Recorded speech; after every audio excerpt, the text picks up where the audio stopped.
Selamat pagi, suster,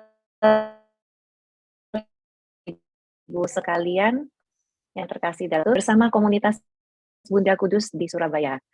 Puji syukur pada Tuhan yang Maha Kasih, kita semua bisa berkumpul di kesempatan pagi ini untuk belajar bersama dengan Romo Albertus Joni dari Metro Lampung yang akan membawakan sesi dengan judul Bertumbuh di dalam Komunitas Gerejani Pasca Pandemi.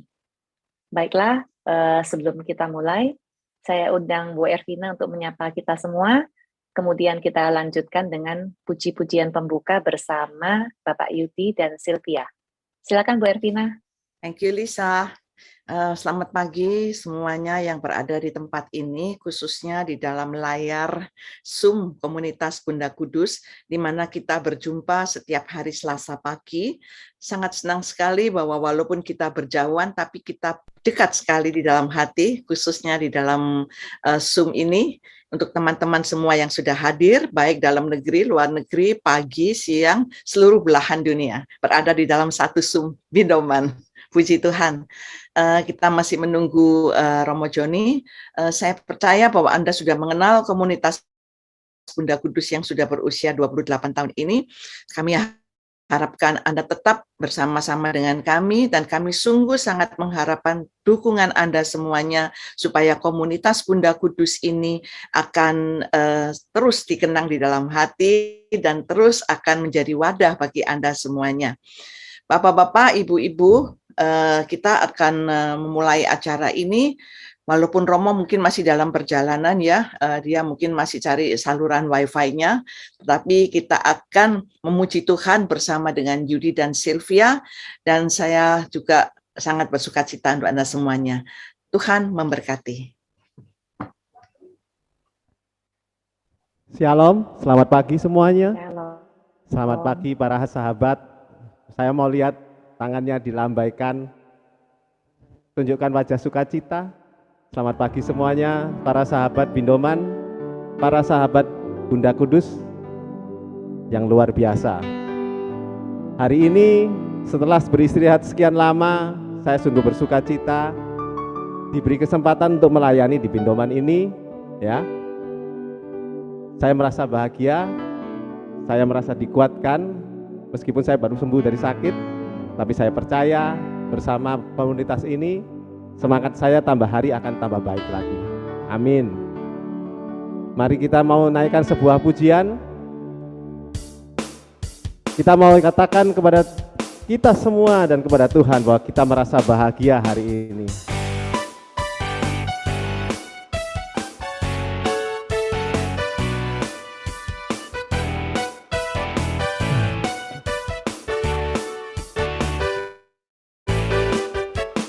Hari ini ku rasa bahagia berkumpul bersama saudara seiman. Tuhan Yesus telah satukan kita tanpa memandang di antara kita. Bergandengan tangan dalam kasih, dalam satu hati, berjalan dalam terang kasih Tuhan. Mari kita sapa sahabat kita bersama. Kau sahabatku, kau saudaraku, tiada yang dapat memisahkan kita. Oh, kau sahabatku, kau saudaraku, tiada yang dapat memisahkan kita. Mari kita katakan bersama, hari ini ku rasa bahagia berkumpul bersama saudara seiman. Dengan senyum katakan kepada Tuhan, Tuhan Yesus telah satukan kita tanpa memandang di antara kita. Dengan hati kita katakan, bergandengan tangan dalam kasih, dalam satu hati, berjalan dalam terang kasih Tuhan. Sapa saudara kita, sahabat kita. Kau sahabatku, kau saudaraku, yang dapat memisahkan kita. Oh, kau sahabatku, kau saudaraku, tiada yang dapat memisahkan kita. Tiada yang dapat memisahkan kita. Oh, tiada yang dapat memisahkan kita. Ya, bersukacita bersama-sama, kita berikan tepuk tangan buat Tuhan kita. Tuhan kita luar biasa. Kita buka hari ini dengan tanda kemenangan kita bersama dalam nama Bapa dan Putra dan Roh Kudus. Amin. Allah Bapa yang baik, kami sungguh bersyukur dan berterima kasih kepadamu Bapa. Sebab dengan kasih setiamu, Engkau telah menyertai kami selalu. Tak pernah sedetik pun Engkau meninggalkan kami, melainkan Engkau menghidupkan kami, membuat kami bersuka cita, membuat hidup kami lebih baik lagi dan lebih sempurna lagi. Engkau menggenapkan firman-Mu di dalam hidup kami ini, dan hidup kami menggenapi firman-Mu Tuhan. Terimalah rasa syukur dan terima kasih ini Tuhan. Hidupku menggenapi firman-Mu, tanda mujizat sertai tiap langkahku. Kau bersamaku, di dalamku, jadi bukti kebesaran-Mu. Kita nyatakan bersama kepada Tuhan. Hidupku menggenapi firman-Mu, tanda mujizat sertai tiap langkahku. Kau bersamaku, di dalamku, jadi bukti kebesaran-Mu. Kita katakanlah kepada Tuhan, Engkau yang sempurna Tuhan. Tuhan, Kau sempurna dalam rencana-Mu dan karya-Mu. Ku serahkan hidupku, murnikan dengan Roh-Mu. Kau yang sempurna Tuhan. Tuhan, Kau sempurna dalam rencana-Mu dan karya-Mu. Ku serahkan hidupku, murnikan dengan Roh-Mu. Hidupku menggenapi firman-Mu, tanda mujizat sertai tiap langkahku. Kau bersamaku, di dalamku, jadi bukti kebesaran-Mu. Hidupku menggenapi firman-Mu, tanda mujizat sertai tiap langkahku. Kau bersamaku, di dalamku, jadi bukti kebesaran-Mu. Bersama kita nyatakan kepada Tuhan dengan lebih sungguh-sungguh. Hidupku menggenapi firman-Mu, tanda mujizat sertai tiap langkahku. Kau bersamaku,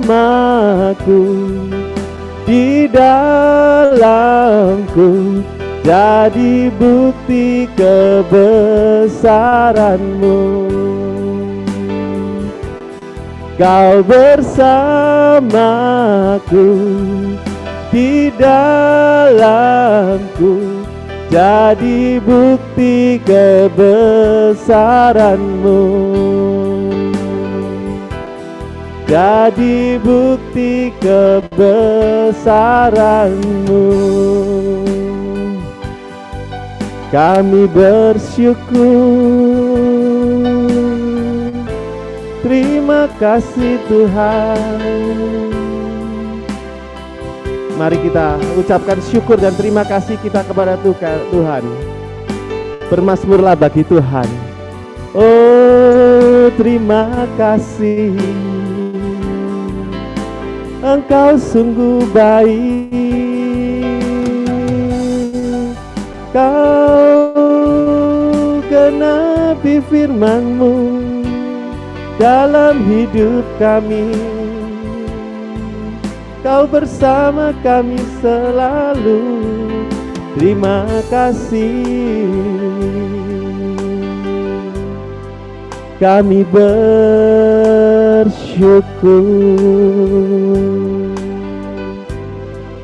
Terima kasih. Sungguh Tuhan, kami bersyukur kepadamu karena kebaikan-Mu yang tak pernah meninggalkan kami. Bahkan di saat kami sakit, kami susah, kami bersedih, Engkau selalu menyertai kami. Tak sesaat pun Engkau meninggalkan kami. Engkau membuat hati kami semakin dekat dengan Engkau.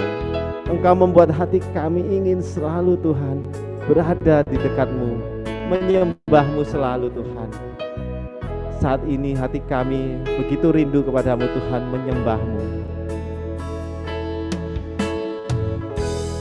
Saat ku menyembah-Mu, Roh-Mu bekerja. Saat ku memuji-Mu, Kau bertahta di atas pujian. Saat kami menyembah-Mu Tuhan, Roh-Mu bekerja. Saat ku menyembah-Mu,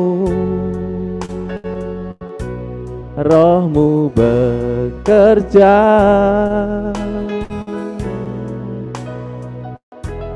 Saat ku memuji-Mu, Kau bertahta di atas pujian. Ku angkat hatiku, ku pandang kekudusan-Mu. Saat ku sembah, ku puji-Mu, ku rasakan kehadiran-Mu Tuhan. Ku angkat hatiku, ku pandang kekudusan-Mu. Saat ku sembah, memuji-Mu, ku rasakan kehadiran-Mu Tuhan. Dengan segenap hati kami angkat sembah kami kepadamu Tuhan. Angkat hati Kami pandang kekudusan-Mu, ku pandang kekudusan-Mu. Saat ku sembah, memuji-Mu, ku rasakan kehadirat-Mu Tuhan. Ku rasakan kehadirat-Mu Tuhan. Ku rasakan kehadirat-Mu Tuhan. Kami menyembah-Mu Tuhan. Kami tinggikan, Engkau sungguh hebat, Kau Allah yang mulia, Allah yang perkasa. Oh, kota benteng perlindungan kami, kota keselamatan kami. Kami muliakan Engkau, kami menyembah-Mu Tuhan.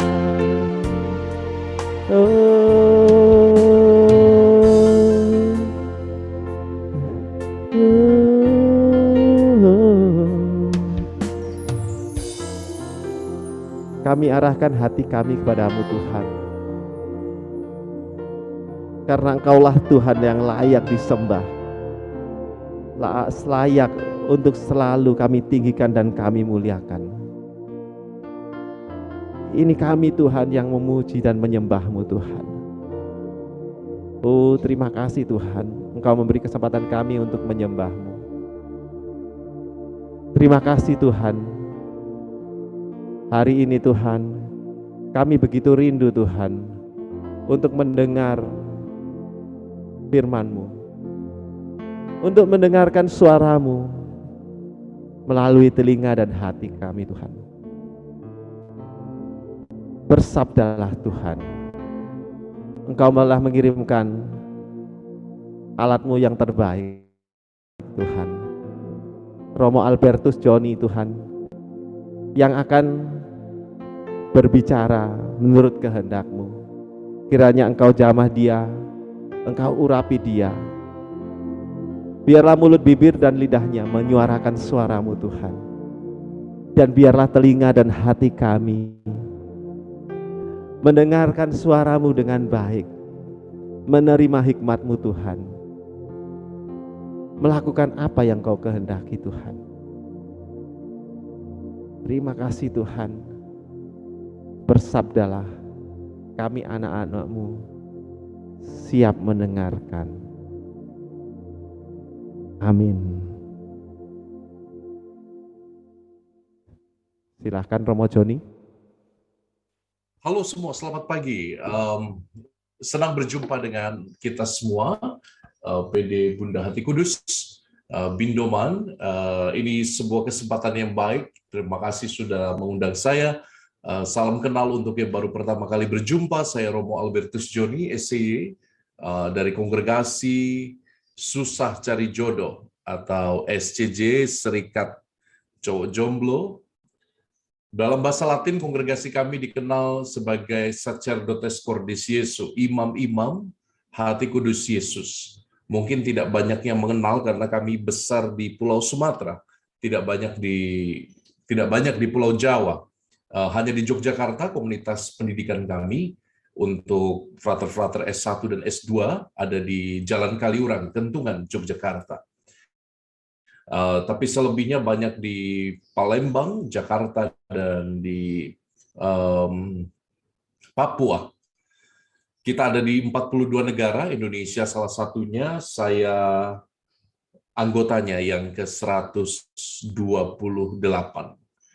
Untungnya nomor urut saya masih agak-agak bagus ya, 128, 127.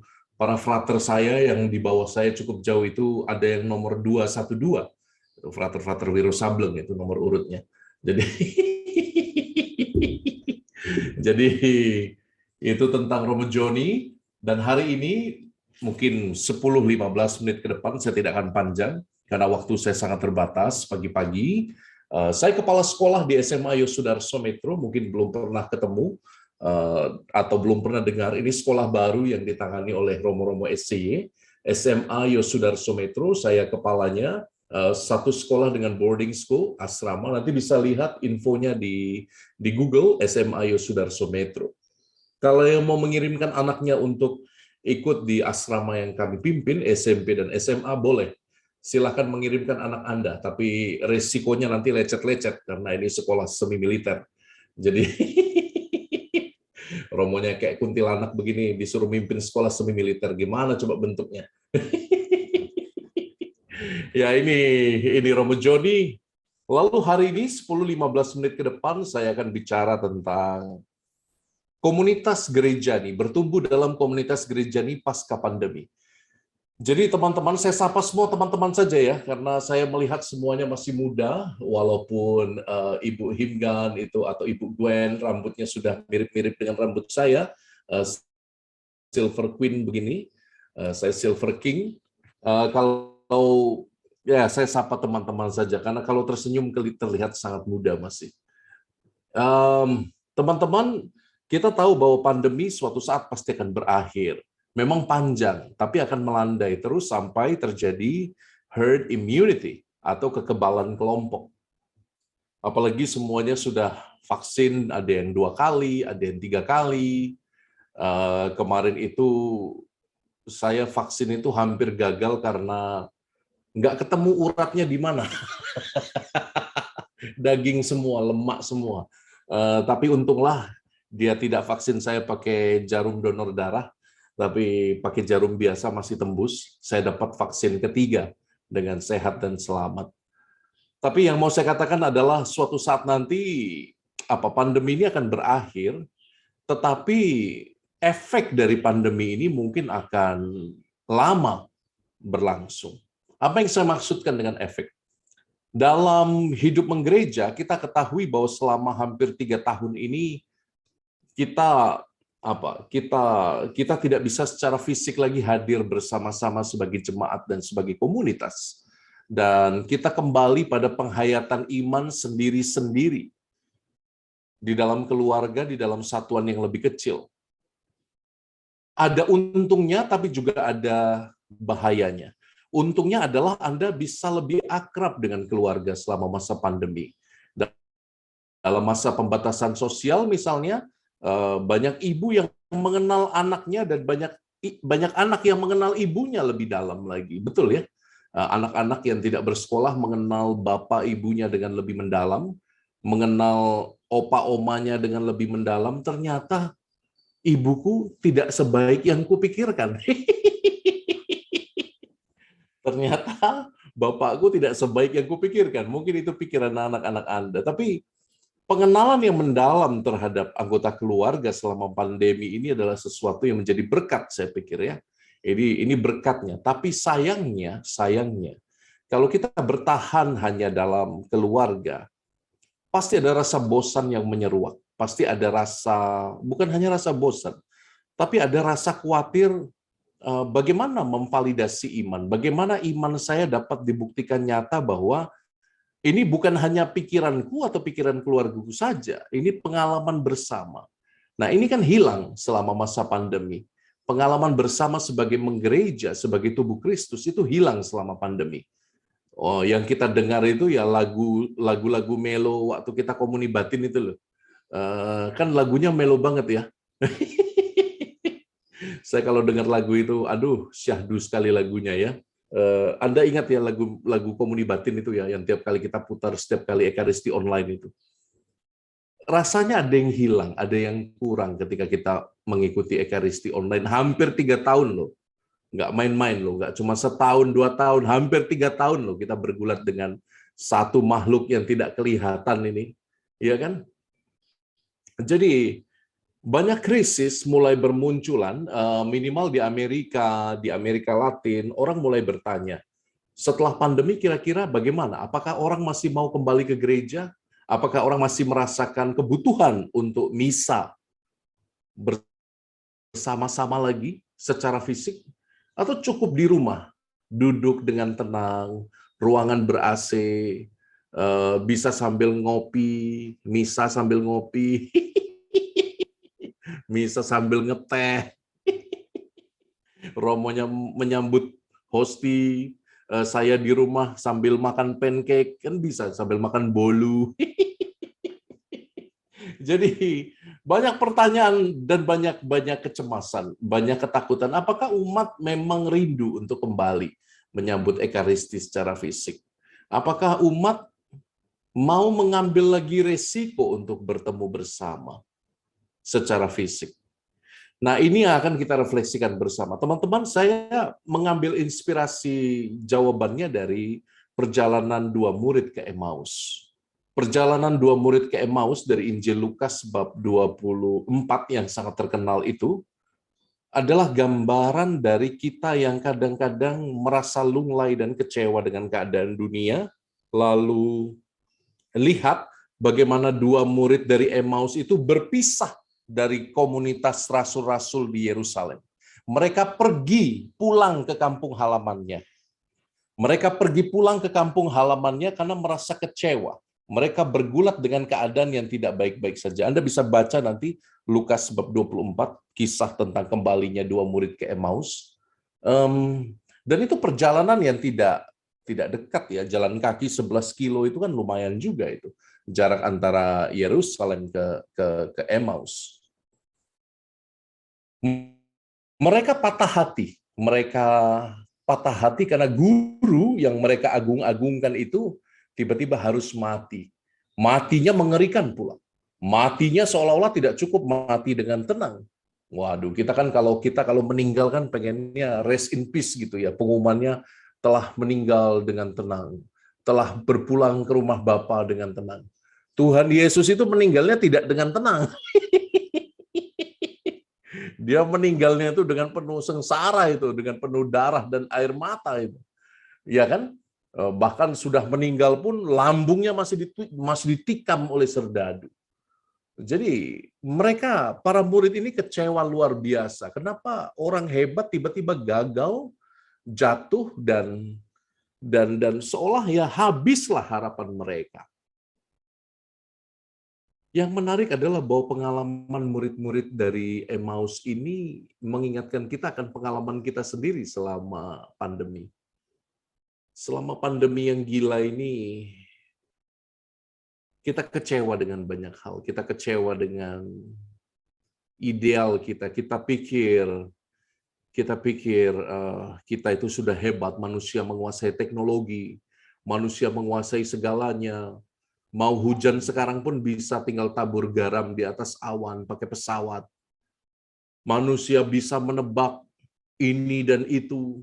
Selasa panas, Rabu hujan, Kamis mendung. Kita bisa tahu loh pakai satelit cuaca. Luar biasa manusia itu. Emak-emak zaman sekarang itu kalau mau jemur baju itu tidak begitu repot. Karena sudah ada perkiraan cuaca. Coba emak-emak zaman dulu mau jemur baju repot. Nggak ada perakiraan cuaca ya, feeling aja. Makanya orang zaman dulu bajunya agak bau apek gitu. Ya, kita merasa mampu dengan banyak hal. Kita merasa kuat, tapi lihatlah di depan virus yang tidak kelihatan dengan mata ini, kemanusiaan itu runtuh. Berapa ribu, berapa juta orang mati karena virus yang tidak kelihatan ini. Berapa orang merasa gagal dengan hidupnya, berapa orang mengalami kehilangan pekerjaan, berapa orang yang tidak bisa makan karena krisis yang disebabkan oleh COVID-19 ini. Anda yang pagi ini kumpul sama saya, yang ada 100 orang ini, yang diberkati luar biasa ini, Anda masih beruntung Anda bisa nge-zoom sama saya hari ini. Kalau garis tangan kita mungkin lain, mungkin Anda ikut nge-zoomnya dari surga hari ini, ya kan? Siapa yang tahu, ya kan? Ini COVID ini gila loh. COVID ini gila, menyebabkan begitu banyak orang patah hati. Menyebabkan begitu banyak orang berhadapan dengan maut, pengalaman kehilangan, pengalaman ditinggalkan. Berapa anak yatim piatu karena COVID ini? Harus kehilangan ayah dan ibunya, bergulat luar biasa. Jadi pengalaman para murid kembali ke Emmaus sebetulnya sejatinya mirip dengan pengalaman kita yang juga banyak mengalami kegagalan dan kekecewaan selama masa pandemi ini. Tapi lihat, apa yang menguatkan para murid? Yang menguatkan para murid adalah ketika Yesus, ada dua hal dalam Injil Lukas itu. Ketika Yesus menerangkan isi kitab suci kepada mereka, hati mereka mulai berkobar-kobar. Dikatakan itu dalam Injil. Anda buka Lukas bab 24. Ketika Yesus menerangkan seluruh isi kitab suci tentang anak manusia yang harus wafat, menderita, dan kemudian bangkit, hati dua murid yang kecewa ini mulai disembuhkan. Maka saya yakin jawaban pertama bagi gereja yang mau bertumbuh setelah masa pandemi harus kembali ke sabda Tuhan. Masing-masing dari Anda harus bertumbuh dalam sabda Tuhan.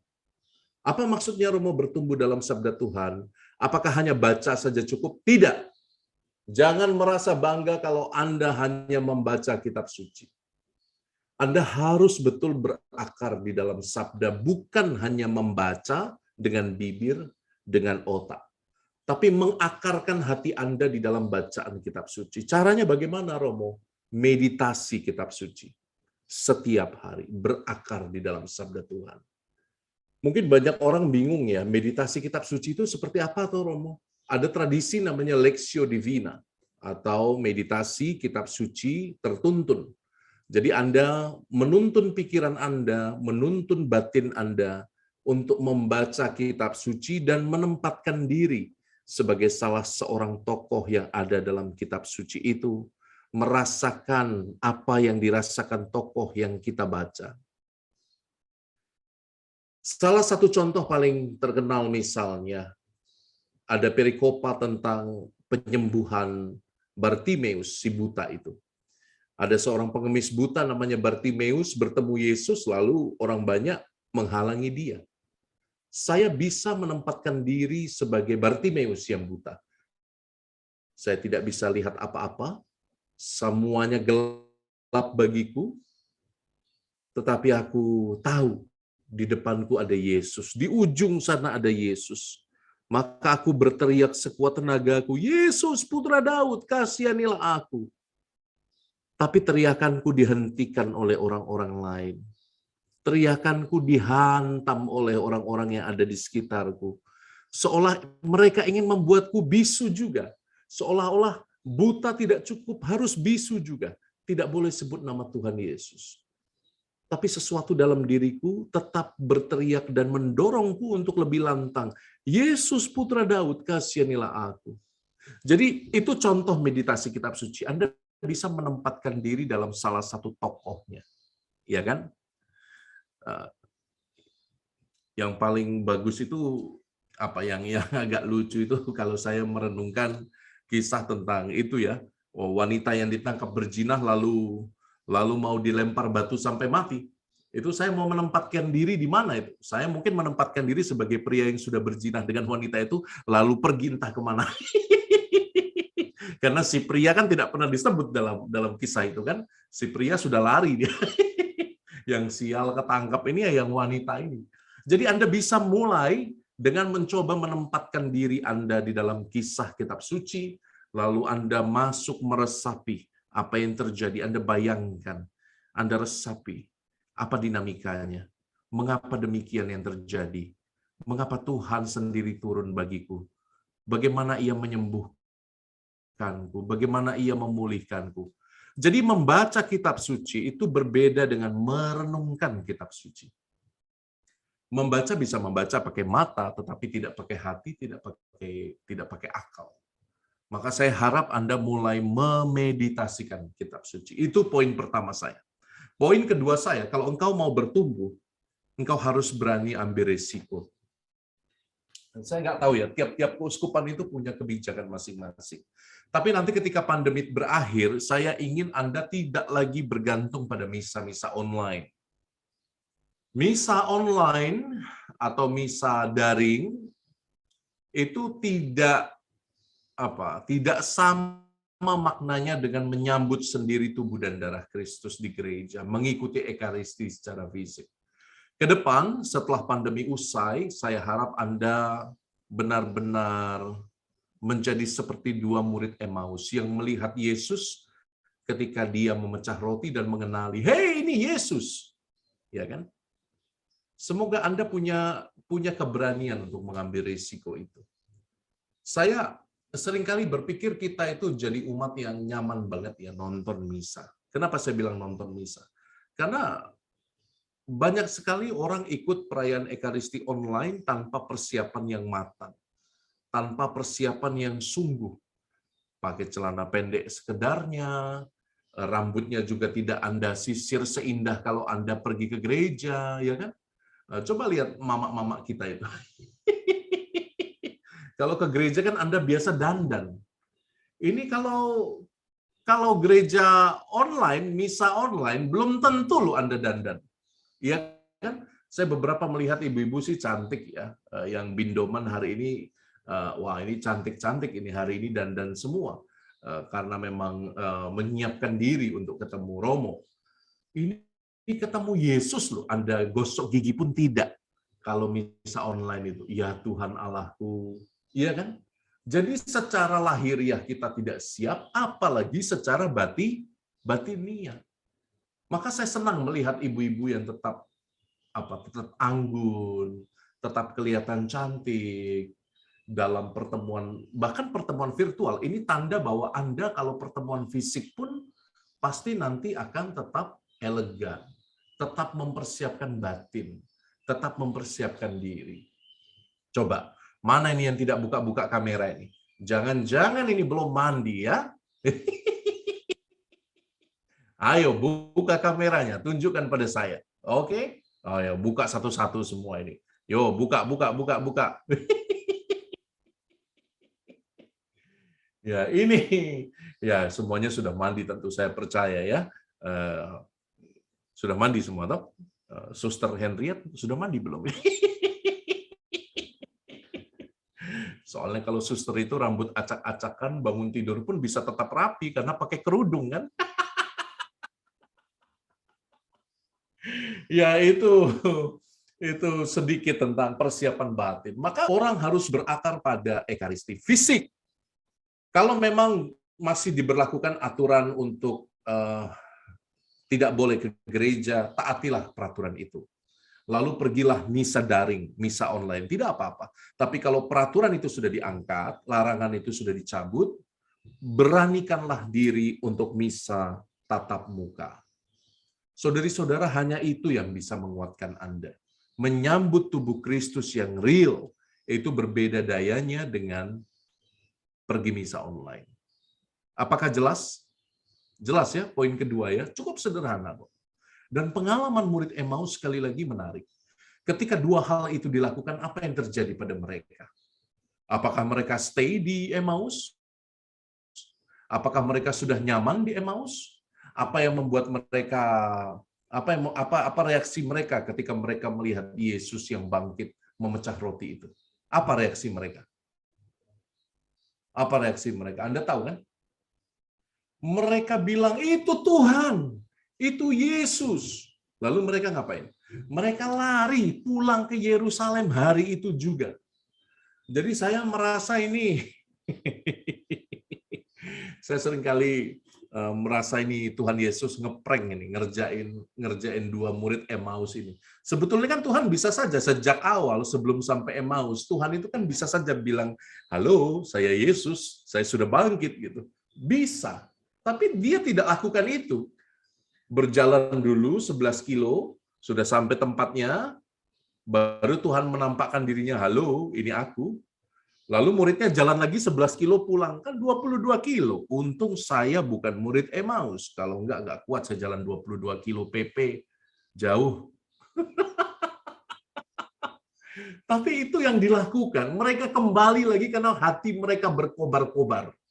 Nah, saya menggambarkan, memfisikan gereja yang mau bertumbuh dalam sabda dan dalam ekaristi yang sejati pasti akan terdorong untuk berkomunitas. Dia kembali pada komunitasnya. Anda lihat, Kalau di awal tadi 2 murid memisahkan diri dari kelompok di Yerusalem, dari jemaat di Yerusalem, sekarang mereka kembali lagi dan di Yerusalem mereka dikatakan apa? Para murid berkata, "Hei, Tuhan menampakkan diri kepada Simon.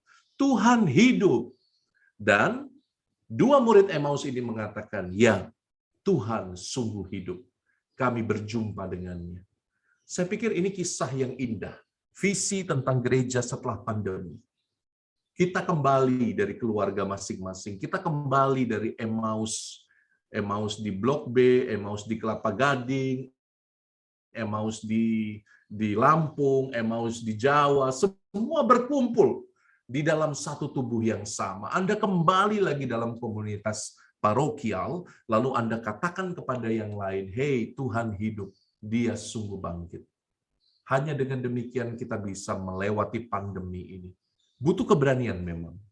Butuh keberanian mengambil resiko. Apalagi kalau vaksin Anda tidak lengkap. Tapi ya, mau apa lagi? Itu satu-satunya jalan untuk berharap, untuk bertumbuh, untuk berkembang kembali. Itu saja dari saya, semoga menjadi inspirasi singkat untuk kita semua. Saya kembalikan kepada hostnya. Kalau ada pertanyaan, silakan. Baik, terima kasih Romo Joni. Terima kasih sudah menyiapkan waktunya yang sangat padat untuk bersama kita di Bindoman ini. Bapak Ibu, mungkin ada pertanyaan atau ada yang mau dikonfirmasikan dengan Romo Joni? Silakan. Terpesona, Romo. Ngantuk, terpesona opo ya? Terpesona, tersepona. Ada pertanyaan kah? Saya sambil minum ya. Ya, Minum silakan. saya gede sekali. Bu, saya tanya, Bu. Silakan. Saya Okam. Romo, kalau mengajak keluarga untuk kembali itu mengalami kendala. Terus terang saya tidak bisa memaksa, bagaimana, Romo? Untuk kembali misal offline. Kendalanya apa? Mereka susah, ada waktu yang alasan lah, mereka anak-anak muda kan beralasan macam-macam. Waktulah yang nyaman. Ini gimana, Romo? Apakah saya kan tidak bisa memaksa, Romo? Kesadaran mereka itu bagaimana? Ya, jangan dipaksa. Kalau dipaksa malah akan kontraproduktif ya nanti ya. Kalau dipaksa orang muda itu akan semakin keras. Tapi setidaknya Anda berani memberi teladan ya. Anda berani memberi teladan bahwa di tengah zaman yang makin gila ini kita semakin membutuhkan Tuhan. Teladan itu kuasanya lebih, teladan dan doa Anda kuasanya lebih powerful daripada mulut yang selalu mulut yang selalu ribut. Nanti malah emosi dua-duanya dan malah terjadi percekcokan yang tidak perlu. Tidak perlu dipaksa sih. Diingatkan boleh sekali, 2 kali, tapi jangan terlalu memaksa. Anak-anak zaman sekarang ini beda ya. Saya sendiri karena berkarya di sekolah, saya mengetahui ternyata memang generasi milenial dan generasi Z ini, Gen Z ini sangat lain ya. Tidak bisa dipaksa memang. Kalau dipaksa akan marah, akan protes, akan macam-macam. Biarlah dia mengikuti dorongan Roh Kudus yang Anda doakan, semoga selalu berkobar di dalam hatinya. Kalau saya sih kasih nasihat, biarkan Allah yang campur tangan. Tapi masalahnya kalau Allah sudah turun tangan itu biasanya masalahnya parah-parah itu nanti. Anak Anda baru ingat Tuhan nanti kalau ketemu masalah yang parah-parah itu. Tapi ya nggak apa-apa, supaya mereka belajar juga. Tiap orang itu ada masanya kok. Kalau Anda paksa, Anda ini malah nanti berjalan kurang baik. Tapi setidaknya kebiasaan untuk berdoa di rumah, kalaupun mereka tidak mau ke gereja, itu tetap dipertahankan. Kebiasaan untuk berkumpul sebagai satu keluarga itu tetap dipertahankan. Kebiasaan untuk doa makan, kebiasaan untuk doa malam itu dipertahankan. Dengan sendirinya orang akan lebih punya disposisi batin untuk mengenal Tuhan. Itu jawaban saya. Terima kasih. Terima kasih, Romo. Terima kasih, Romo. Terima kasih. Ibu Desi raise hand ya. Ibu Desi silakan kalau mau bertanya. Oh, mau nanya, Mo. Ya. Saya nggak ngerti tadi terakhir tentang Emmaus. Emmaus itu maksudnya apa ya, Mo? Kita keluarga sendiri yang tergabung dalam komunitas secara Zoom, atau kita pribadi yang kembali ke paroki kita masing-masing untuk bertumbuh dalam komunitas gerejawi. Maksudnya gitu ya, Mo? Ya. Jadi masing-masing kita, keluarga kita, masing-masing pribadi kita, itu seperti murid yang terpisah dari Yerusalem, terpisah dari komunitas besarnya. Karena selama ini kan kita beribadah sendiri. Jadi kalau kita mau seperti murid Emmaus mengalami Kristus dalam sabda dan ekaristi, kita mau tidak mau akan kembali ke komunitas yang lebih besar. Komunitas lingkungan, komunitas parokial, komunitas dekanat, komunitas Bunda Kudus ini, gitu ya. Jadi orang tidak bisa lagi sendirian menghayati imannya di dalam kamar. Dia harus pergi keluar dari kamarnya dan bersekutu kembali kepada teman-teman yang seiman. Jadi komunitas sama persekutuan beda. Kalau bukannya persekutuan itu gereja ya, Mo ya? Kalau komunitas itu kayak misalnya kita PD atau kayak link Zoom gini, bukan? Apa termasuk bedanya? tidak, Mo? Apa Termasuk bedanya? tidak komunitas sama persekutuan? Beda juga dalam Apa bedanya? gerejawi. Saya nggak tahu, makanya nanya sama Romo. Ya, itu Mindset sama saya kan itu ya. beda. Oh, Satu gitu. bahasa Latin, komunitas dari bahasa Latin comunire. Comunire itu artinya menguatkan benteng bersama. Comunire. Diterjemahkan persekutuan dalam bahasa Indonesia dari kata sekutu, satu. Jadi itu hanya terjemahan yang berbeda, tapi menunjukkan hal yang sama. Oke, terima kasih Romo atas penjelasannya, Terima kasih. pencerahannya. Ya, Bu Desi, semoga menjawab pertanyaannya Bu Desi ya. Selanjutnya Bapak Anton dari Medan mau bertanya. Silakan Pak Anton. Anton atau Andreas, Pak Bu? Oh, sorry, Pak Andreas. Ya. Maaf. Halo Pak Ya, Andreas. selamat pagi. Ya, Romo Kuku, Bu Lisa dan teman-teman. Terima kasih Romo. Hari ini renungan dari Romo kena banget ke hati saya ini. Benar-benar kena nih. Karena perjalanan ke Emmaus itu saya sudah ibaratkan diri saya itu berjalan itu berdua dengan Kleopas ya, kalau nggak salah satu orang lagi namanya kan nggak tahu, satu Kleopas. Jadi saya ibaratkan saya itu Romo. Tapi saya heran ya, murid Yesus itu kan murid Yesus ya Romo.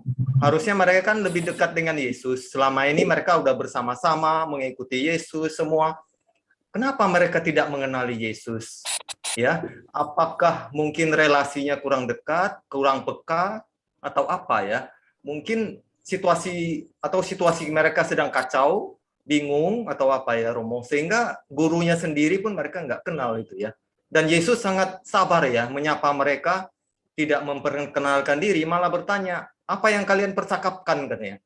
Mereka malah jadi mau marah sama Yesus, tapi kan nggak jadi kan. Apakah engkau satu-satunya orang Yahudi yang tidak mengerti situasi saat ini kan? Jadi, tapi situasi itu unik itu di Romo ceritakan tadi, sangat unik ke pribadi saya ya terutama ya.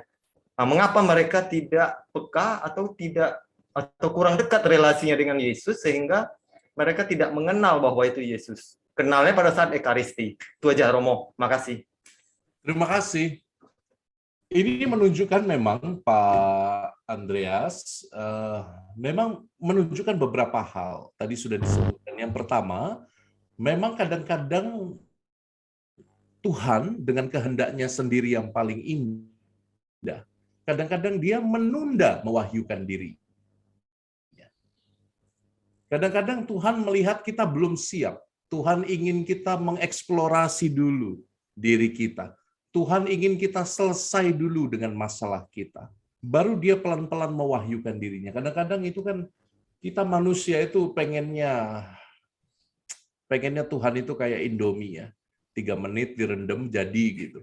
Tapi kan Tuhan kadang-kadang caranya tidak begitu. Tuhan bilang proses mungkin lebih penting bagimu saat ini daripada hasil. Mungkin air matamu memang harus kau lalui supaya kamu bisa sungguh mengerti apa arti terima kasih, apa arti syukur. Kadang-kadang kan kita inginnya cepat, tapi ya kadang-kadang proses Tuhan tidak begitu. Tuhan ingin kita yang paling baik, dan kadang-kadang yang paling baik itu berarti menunggu, menunda, menanti. Itu yang pertama. Yang kedua, memang ini pelajaran bagus ya. Orang seringkali gagal melihat Yesus ketika hatinya kalut. Apalagi kita sekarang hidup di zaman drama Korea, di mana kita mudah sekali menangis, mengharu biru, ya kan? Rasa terharu. Bukannya Romo tidak suka drama Korea, tapi drama Korea itu banyak sekali mengacaukan ibu-ibu kita belakangan ini. Selain itu membuang waktu, orang diajar untuk menjadi tumpul emosinya. Sedikit-sedikit menangis, sedikit-sedikit terharu. Lalu orang mudah dikuasai emosi daripada oleh rasionalitasnya. Maka pertanyaan saya bagi Anda, apakah Anda membiarkan emosi Anda menguasai diri Anda, atau Anda menggunakan rasio Anda untuk menunda rasa perasaan Anda dan bertanya dengan jernih, apa yang harus kubuat? Apa yang Tuhan mau dalam hidupku? Apa yang harus kuambil langkahnya agar hidupku lebih memuliakan Tuhan? Jadi pertanyaan-pertanyaan yang rasional itu juga harus kita pakai. Nah, kebetulan para murid dari Emmaus mungkin dikuasai oleh rasa kecewa, rasa sedih, sehingga mereka gagal melihat Yesus padahal ada di sampingnya. Terima kasih Pak Andreas. Ini pengingat yang baik dari renungan kita. Thank you. Baik Romo. Bapak Ibu, karena waktu Romo terbatas, saya akan bacakan 2 pertanyaan terakhir, kemudian di Suster Henriette juga mau bertanya. Suster, saya bacakan pertanyaannya dulu ya.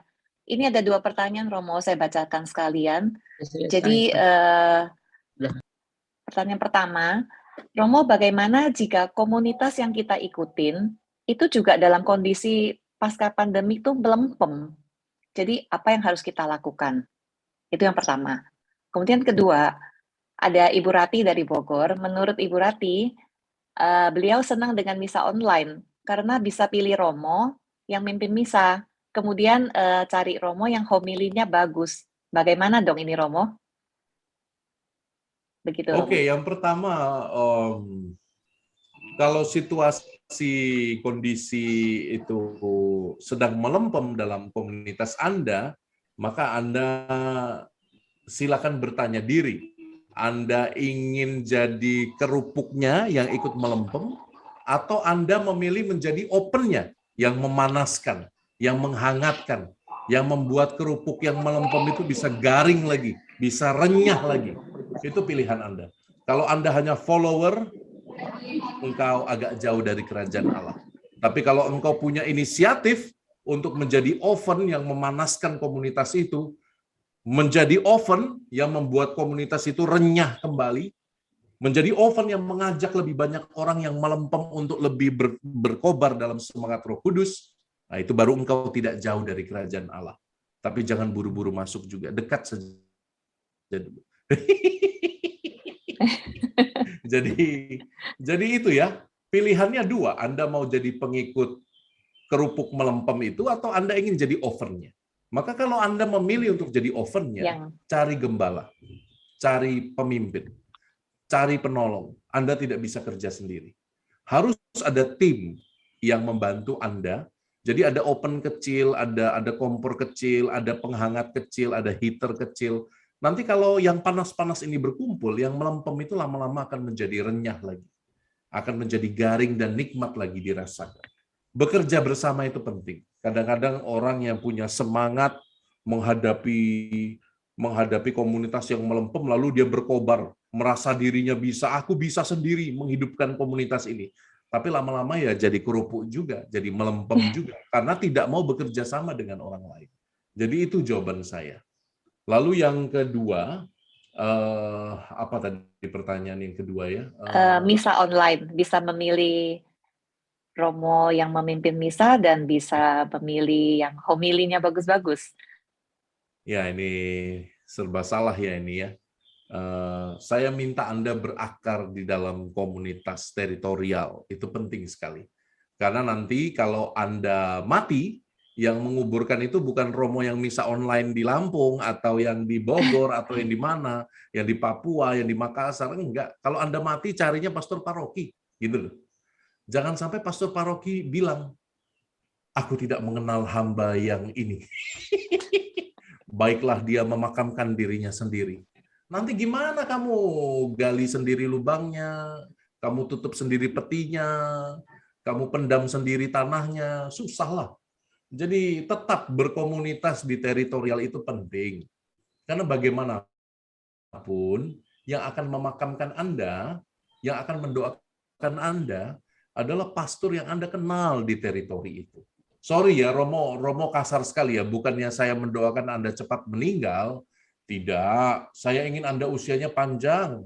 Cepet minimal usianya, ya kan? 100 misalnya minimal. Tapi ya itu tadi, kalau Anda tidak pernah berkorelasi, bersinggungan, tidak pernah menjadi akrab dan bertumbuh dalam gereja lokal, nanti ya siapa yang mau melayani Anda di saat-saat susah? Ya kan? Jadi sekali lagi ini bukan soal Romo homilinya bagus atau tidak. Anda misa itu cari Yesus, bukan cari Romo. Ya, kalau Anda cari Romo, mulai minggu depan nanti saya pakai jubah yang agak ketat dari bahan nilon, ya kan, supaya Romo kelihatan seperti dodol. Dodol itu kan pakai plastik ketat berminyak. Gitu. Ya saya kan Anda misa tidak cari Romonya, Anda cari Yesusnya. Kalau Anda butuh pengajaran dalam homilinya, bolehlah sambil nyetir, sambil cuci baju, Anda dengar homilinya. Tidak dosa kok mendengar homili dari kamar setrika atau kamar cuci baju. Bahkan tidak berdosa Anda mendengarkan homili saya dari WC ketika Anda duduk di WC, ketika Anda mengeluarkan barang yang berharga itu di WC. Nah, itu Anda sambil mendengarkan saya. Jangan takut, itu tidak dosa, itu bagus sekali. Daripada Anda nonton drama Korea, lebih baik Anda mendengarkan homili saya. Ya kan? Itu Santa Teresa Avila pernah digodain karena dia nyanyi Mazmur. Ketika Santa Teresa Avila sedang pup, sedang di WC, ini dicatat dalam buku hariannya. Ketika Santa Teresa Avila itu sedang di WC, setan menampakkan diri kepada Santa Teresa Avila, ngejek. Hai kamu, kok doa Mazmur di dalam WC ketika sedang lagi? Lalu Santa Teresa Avila yang pintar itu, dia santai, sangat cerdas, dia mengatakan ini, dia marah sama iblis yang menampakkan diri di WC itu. Kalau saya ada iblis menampakkan diri, wah lari saya terbirit-birit pasti. Tapi ini Santa Teresa Avila malah marahin iblis itu. Yang keluar dari mulutku punya Tuhan. Yang keluar dari bagian yang lain itu milik kamu. Jadi itu tidak apa-apa itu. Silakan berdoa waktu lagi pup di WC. It's okay, itu tidak dosa. Itu bagus itu, memuji Tuhan kapan saja, di mana saja. Ya. Jadi kalau Anda ingin mendengar homilinya saja, bisa di mana saja. Termasuk di WC, di kamar setrika, lagi cuci baju, cuci pakaian. Oke? Lagi masak sambil dengerin saya. Wah, pasti asin sekali kalau sambil masak sambil dengerin saya. Terima kasih Romo. Iya, terima kasih Romo menjawab dengan perumpamaan yang sangat masuk gitu, langsung keterima semua deh. Oke, next, Suster Henriette ingin bertanya. Ini Suster Henriette on kamera nih tadi. Silakan Suster. Ya baik, terima kasih. Ini sebentar. Saya akan bertanya. Tadi Romo Joni mengatakan bahwa untuk bertumbuh di dalam hidup gereja itu yaitu diantara dengan Lectio Divina. Saya memang mengalami kesulitan, jadi saya di tempat saya pernah mereka tuh Jadi umat saya ingin mereka mengenal kitab suci. Mereka kalau membaca oke, tapi kalau untuk merenungkan mereka mengatakan sulit. Kemudian saya akan menyediakan waktu untuk itu. Tapi mereka tidak mau itu karena untuk katanya sulit untuk membaca kitab suci, pertama sulit, tidak mengerti. Kemudian memang kalau diajak sulit juga untuk datang bersama. Kemudian pernah saya coba juga merenungkan bersama. Saya mengatakan, mari kita renungkan bersama. Kita mau lihat Yesus yang datang di dalam hati kita. Terus mereka jawabnya, saya nggak lihat Yesus tuh, saudara. Jadi saya mengalami kesulitan. Bagaimana caranya ya Romo Joni untuk membawa mereka kepada untuk selalu bisa merenungkan berlexio divina, mungkin dalam keluarga kecil saja mungkin mula-mula. Mungkin Romo bisa memberikan tips untuk ini. Jadi kalau langsung diajak berdoa, Suster Henrietta yang baik hati, sorry saya tadi goda ya, saya yakin Suster sudah mandi. Nggak apa-apa Romo.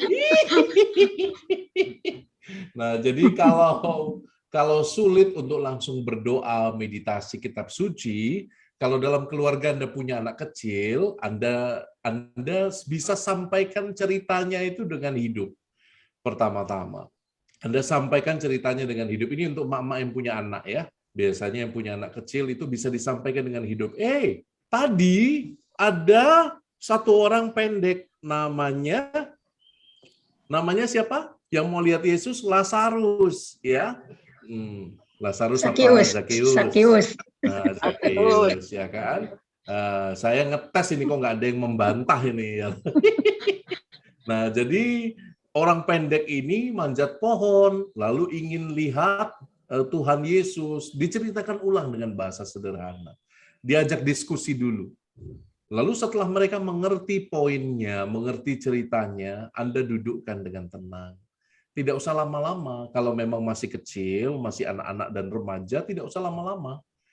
Mungkin Anda ajak dulu diskusi. Gimana tadi? Kira-kira mengapa Zakheus itu dihalang-halangi untuk melihat Yesus? Siapa Zakheus itu ya? Anda bisa belajar dulu menyiapkan ini. Kemudian setelahnya baru berdoa singkat. Nah, itu salah satu Lexio Divina yang sederhana. Tapi bagi mereka yang sudah dewasa dan bisa diajak berpikir, abstraksi itu juga penting.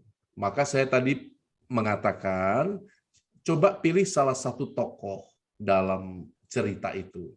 Tidak harus tokohnya Yesus, bisa jadi tokohnya itu adalah Simon Petrus, atau para rasul, atau orang-orang keramaian. Apakah saya menjadi bagian dari keramaian itu? Pilih salah satu tokohnya. Lalu minta Roh Kudus menuntun Anda. Ya. Nah, kalau memang sudah dewasa dan bisa diajak untuk berabstraksi, ya maka bisa doa Lexio Divina bersama-sama dalam komunitas. Seperti misalnya komunitas suster, komunitas bruder, frater, romo, itu bisa berabstraksi.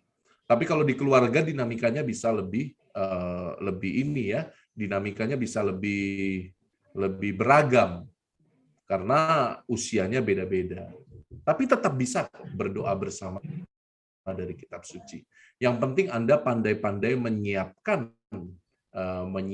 bahannya. Anda pandai-pandai mengantar anak Anda untuk berdiskusi.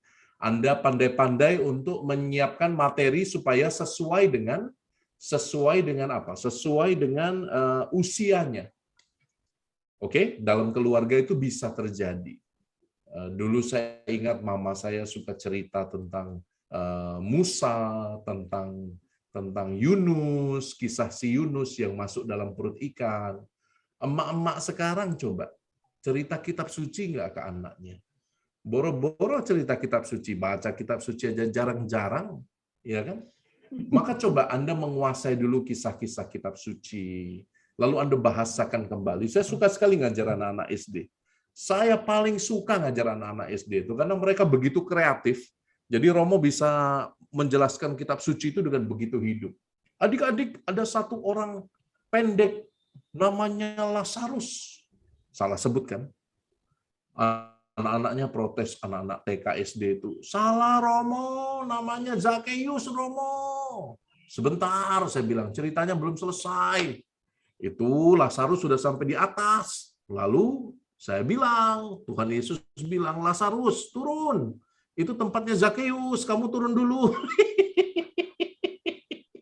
Jadi kalau Anda bisa dengan menarik menceritakan kitab suci kepada anak-anak, pelan-pelan mereka akan menemukan kisah luar biasa. Nilai luar biasa dari kisah iman dalam kitab suci. Dan kitab suci menjadi doa yang tidak membosankan. Semoga menjawab. Saya mungkin tidak menjawab, tapi semoga menjawab. Terima kasih, Romo. Lewat 10 menit, saya pergi dulu ya. Iya, lewat 10 menit. Terima kasih, Romo, atas waktunya untuk kami semua. Sesi hari ini menyenangkan sekali. Ya, terima kasih. Romo, boleh kita minta doa penutup dan berkat dari Romo sebelum Romo meninggalkan mimbar? Oh, saya pikir meninggalkan dunia. Baik. Dalam nama Bapa dan Putra dan Roh Kudus, Tuhan, sabdamu selalu hidup, ekaristimu selalu bernyala.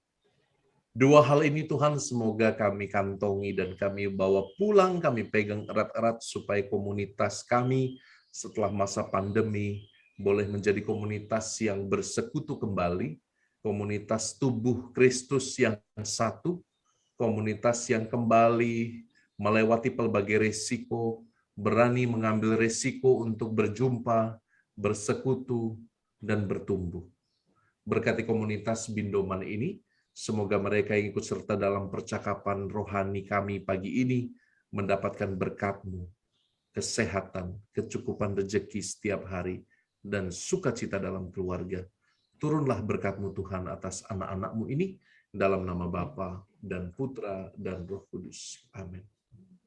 Kalau nanti mau ikut acara-acara yang kami buat juga, silakan follow IG saya, Romo_KOKO, Romo Koko, oke?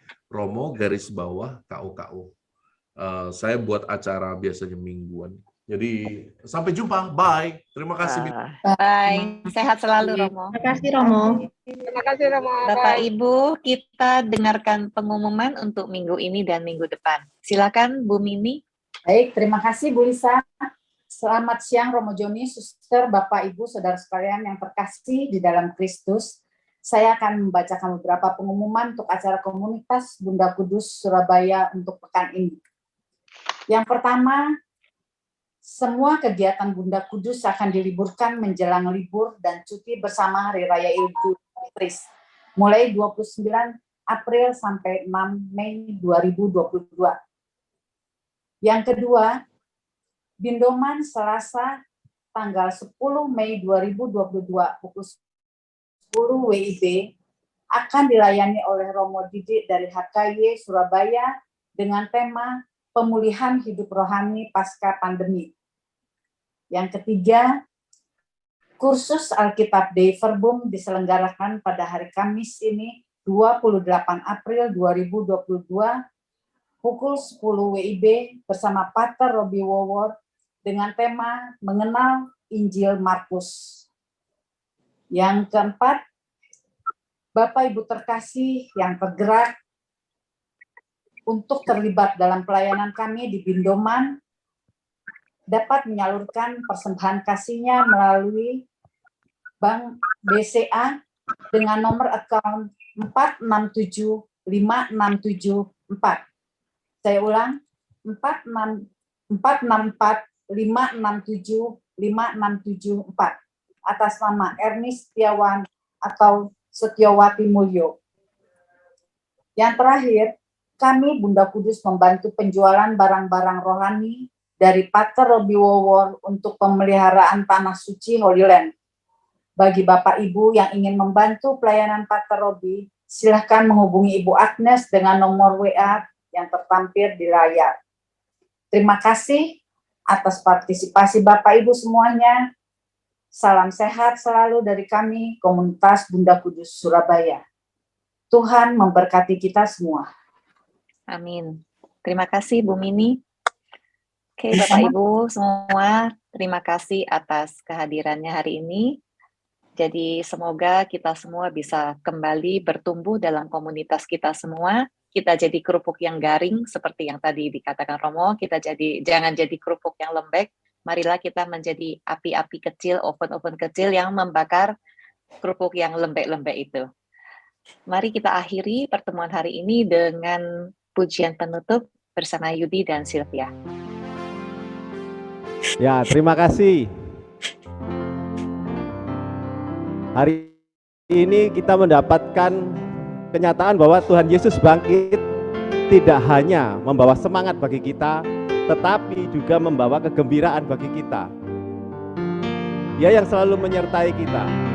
Marilah kita menjadi oven yang boleh menghangatkan suasana yang sudah mulai dingin, tetapi juga membuat suasana menjadi jauh lebih baik. Mari kita bersukacita, mari kita bersorak, bernyanyi bersama untuk Tuhan.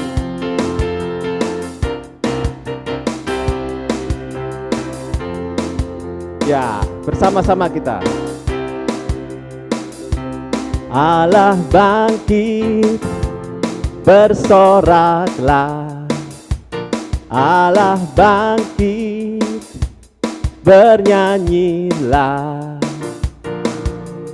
Musuh dikalahkan, umatnya dibebaskan. Allah dahsyat di tempat kudusnya. Berikan tepuk tangan yang terbaik buat Tuhan kita. Tuhan kita luar biasa. Dia mengerahkan kekuatannya dan kuasanya bagi kita. Katakan kepada Tuhan, gerahkanlah kekuatan-Mu ya Allah. Tunjukkanlah kuasa-Mu ya Tuhan. Serahkan musuh-Mu, selamatkanlah umat-Mu. Allah dahsyat di tempat kudusnya. Nyatakan bersama. Allah bangkit, bersoraklah. Hei, Allah bangkit, bernyanyilah. Musuh dikalahkan, umatnya dibebaskan. Allah dahsyat di tempat kudusnya. Sekali lagi nyatakan, Allah bangkit, bersoraklah. Hei, Allah bangkit, bernyanyilah. Musuh dikalahkan, umatnya dibebaskan. Allah dahsyat di tempat kudusnya. Lebih semangat lagi kita nyatakan, Allah bangkit, bersoraklah. Hei, Allah bangkit, bernyanyilah. Musuh dikalahkan, umatnya dibebaskan. Allah dahsyat di tempat kudusnya.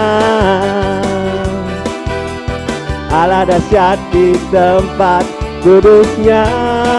Oh, oh. Allah dahsyat di tempat kudusnya. Oh, berikan tepuk tangan kepada Tuhan kita. Terima kasih, luar biasa. Tuhan kita luar biasa. Terima kasih buat pujiannya. Terima kasih. Thank you, Terima kasih, Yudi. Sama-sama. Terima kasih. Mari kita bersukacita bersama.